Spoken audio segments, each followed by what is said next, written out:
আযীম। প্লিজ এই ভিডিওটি শেয়ার করে দিন।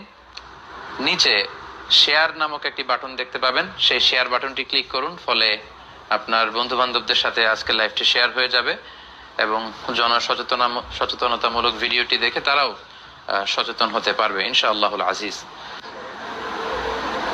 হুজুর, আপনি ইংরেজিতে কথা বলেন বলে হাফিজুর রহমান কুয়াকাটা আপনার বিরুদ্ধে। ইংরেজিতে কেন কথা বলি এটা প্রায় বলেছি, আসলে আমরা অভ্যস্ত। আমি মাস্টার্স এর রিসার্চ করেছি ইংলিশে, পিএইচডি রিসার্চ করেছি ইংলিশে, ফলে কিছুটা অভ্যস্ত। আবার আমাদের অনেক শ্রোতা আছেন যারা ইংরেজিতে কিছু টার্মিনোলজি ইউজ করলে বুঝতে সুবিধা হয়। ইউরোপ, আমেরিকা, বিশেষ আমেরিকার অনেক গার্ডিয়ানরা বলে যে হুজুর আর একটু বেশি যদি ইংরেজি শব্দ আপনি ব্যবহার করেন আমাদের ছেলে মেয়েদের বুঝতে হুজুর খুবই সুবিধা হবে। ওরা born and brought up in America, আমেরিকায় জন্ম, আমেরিকায় বড় হয়েছে, আপনার আলোচনাগুলো খুব বুঝতে পারে, আর একটু বাড়িয়ে বলেন। তো প্রিয় ভাইয়ের, বিষয়টি হচ্ছে এমন যে